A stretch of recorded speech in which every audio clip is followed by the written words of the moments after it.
उघाइया होता हो उघाइया होता फगुआ में भऊ जाई के उघाइया होता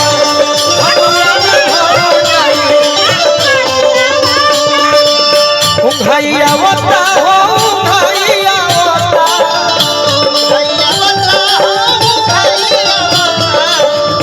उघाइया होता हो उघाइया होता होलिया में भऊ जाई के उघाइया होता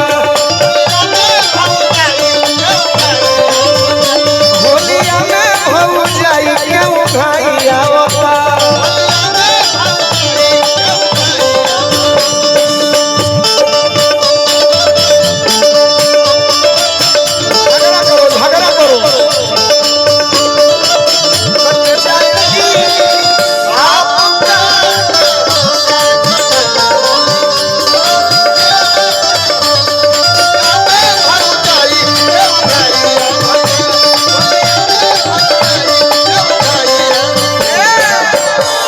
सरो भाई के बहुत बहुत सम्मान दुलार प्यार मिलल ऐसा भाव जाई है बिगड़ी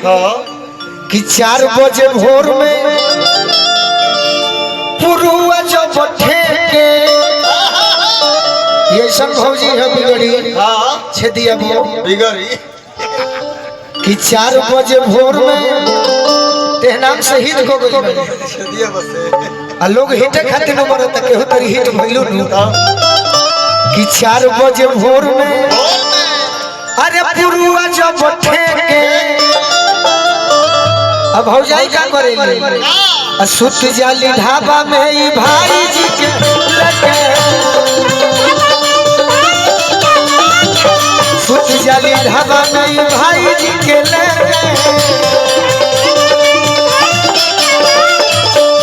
एकरा 9 बजे दिन ले जा भाई आवता एकरा 9 बजे दिन ले जा भाई आवता होलिया में भऊ जाई के भाई आवता फगुआ में भऊ जाई के भाई आवता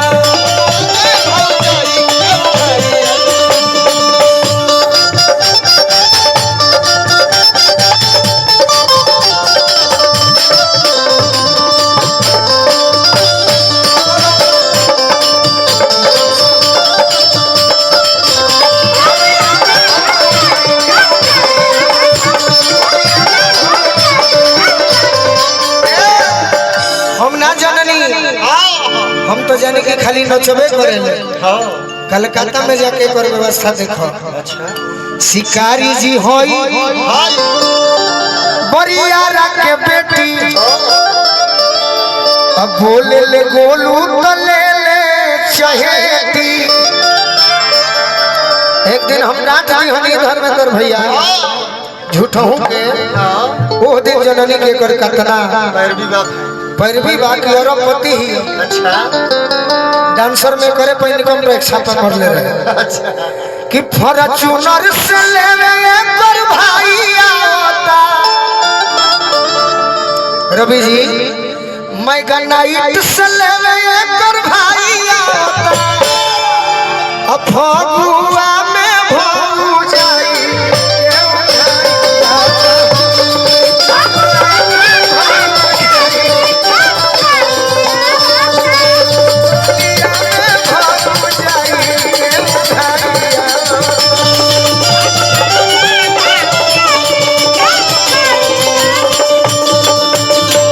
यदि यही फागुन के पहले मोहिनी जी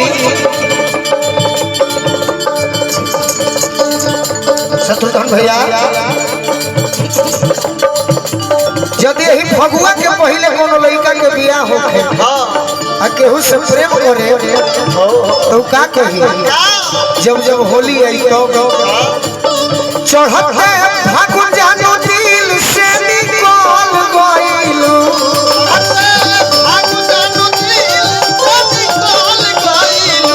चढ़ते फागुन जानो दिल से निकल गइलू तारे ही घरी जाए करे फरवरी में बियाह कइलू आ होली चढ़ता मार्च में तारे घरी ना जाए के चाहिए कि चढ़ते फागुन जानू दिल से निकल गइलू एहनो गलती कइलू रंगवा खेलो ना कइलू ससुर चल गइलू रंगवा खेलो ना कइलू रंगवा खेलो ना कइलू ससुर चल गइलू रंगवा खेलो ना कइलू कि अपना पागल के संगे तू तो छोड़ गइलू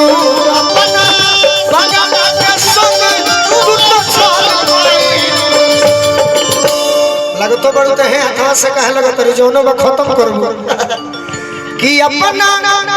पागल के संगे अरे तुम तो छोड़ गइलू फगुआ खेलो ना कइलू ससुर